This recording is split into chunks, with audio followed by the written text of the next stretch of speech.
আসসালামু আলাইকুম সুপ্রিয় আমাদের যারা ড্রাগন চাষি ভাইরা আছেন তাদের সকলের উদ্দেশ্যে আজকে একটি ভিডিও তৈরি করার চেষ্টা করছি। তো আপনাদের মাঝে প্রথমেই বলে রাখি, যারা মূলত ড্রাগন বড় করতে চান এবং ড্রাগন ফল ন্যাচারাল করতে চান, বিশেষ করে যে লাল কালারটা, তা সেটার জন্য একটা ভিটামিন প্রয়োজন বা কী ওষুধ স্প্রে করলে আপনাদের এই ন্যাচারাল ড্রাগন ফল আপনারা পাবেন, ফল মোটা হবে। তো সেটা নিয়ে আজকে আপনাদের মাঝে ভিডিওটি তুলে ধরার চেষ্টা করছি।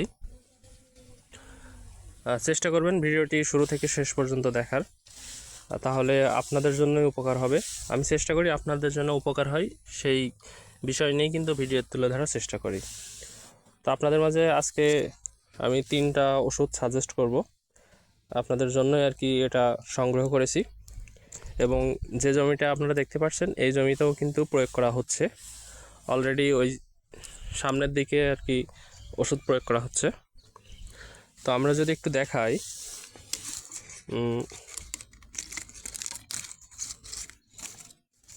আমরা এখানে দেখতে পাচ্ছি পাওয়ার ট্যাবলেট, এসিআই গ্রুপের পাওয়ার ট্যাবলেট। এটা আপনারা 2 লিটার পানিতে একটি দিবেন এই পাওয়ার ট্যাবলেটটা। এর সাথে এই যে আরএসের হামিম যে জিঙ্ক আছে, এই জিঙ্কটা ব্যবহার করতে হবে। তাহলে আগে দিলাম পাওয়ার, এটা হচ্ছে হামিম, এটাও 2 লিটার পানিতে একটা দিতে হবে। আর সেই সাথে আপনারা এই যে ক্রপ প্লাস, এটা হচ্ছে তরল ওষুধ। এটা আপনারা 2 লিটার পানিতে 60 মিলি দিবেন, 2 লিটার পানিতে 60 মিলি, তাহলে আমরা ভালো ফলাফল পাবো।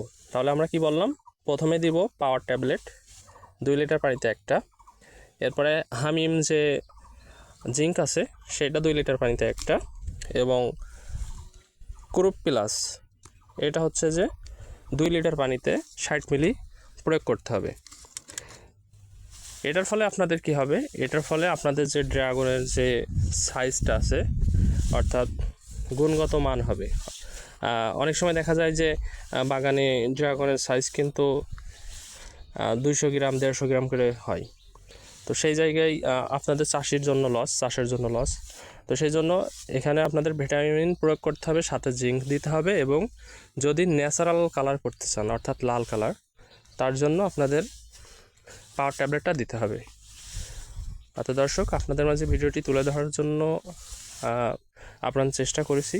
ভালো লাগলে কমেন্ট শেয়ার করবেন, এবং যদি এরপরেও নতুন কোনো কিছু জানার ইচ্ছা থাকে তাহলে অবশ্যই কমেন্ট বক্সে কমেন্ট করবেন, আপনাদের মাঝে তুলে ধরার চেষ্টা করব। ধন্যবাদ।